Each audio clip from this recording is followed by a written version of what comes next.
welcome to my Origins assignment. I will begin with the mihi. Ko te manu e kaina i te miro nā Ngāti Ngahere. Ko te manu e kaina i te mātauranga nā Ngāti Ao. Tēnā koutou katoa. Me toki mihi ki te atua nā Ngāti Timatanga ki te whakamūtonga ko i te tona ingoa tapu. Ki ngā mete kua reke ki te pau, mau mai rā, mau mai rā. Kia ora, ko Sam tuka ingoa. Growing up in New Zealand and having learnt a lot about Te Reti o Waitangi, I do feel a lot of pain and frustration due to the many mistranslations that were present in the treaty. The Māori version, Te Reti o Waitangi, and the English version have a lot of different wording, which leads to implications, misunderstanding and disputes.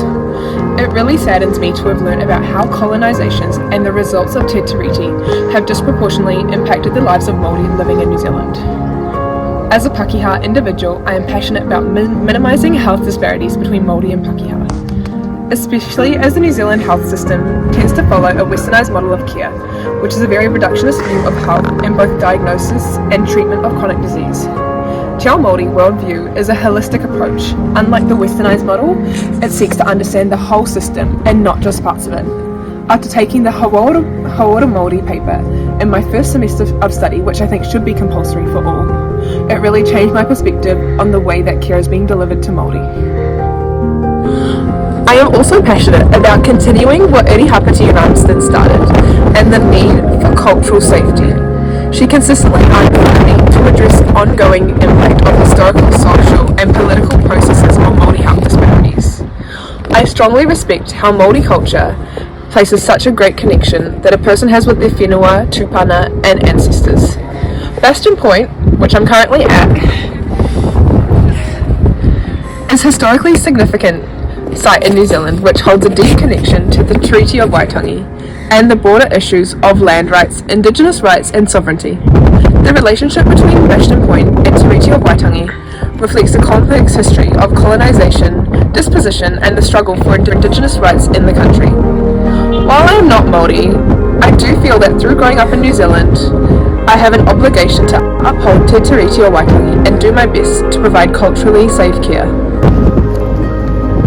In the future, I have big ambitions to hopefully be a hospital midwife, which will mean that I'll be faced with women from all different cultural backgrounds.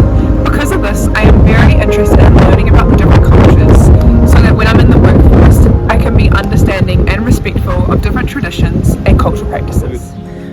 So in terms of my origins, I identify as NZ European. I have never travelled to my countries of origins, and I do feel a bit disconnected to my culture. But in terms of my whakapapa, I originate from the Netherlands as my mother was born in Holland. Dutch birthing traditions combine modern medical practices with some cultural customs that emphasise a sense of community and support for expectant mothers. These traditions may vary across differing regions and communities within the Netherlands. Within the Netherlands, one of the main birthing traditions is the free choice of a woman's place of birth, including home birth, which is quite unique in the Western world. In the Middle Ages, midwives attended births at home on a birthing chair or couch, and maternity care was provided by monthly nurses who were often attached to tried and tested methods. The Netherlands is known for its high rate of home births. Many Dutch women choose to give birth at home assisted by midwives. This practice is supported by the Dutch healthcare system and is seen as a way to provide a comfortable and familiar environment for childbirth, which we also similarly do in New Zealand. So in terms of my family, my mother was born at home and her mother was also born at home. So home birth is often preferred. For these reasons, I place a great importance on physiological birth and the importance of upholding a woman's mana while caring for them with respect and upholding their right to cultural safety. This includes the Wahene's choice of birth. Differing to New Zealand, in Holland they have special postnatal care called the kraamzorg.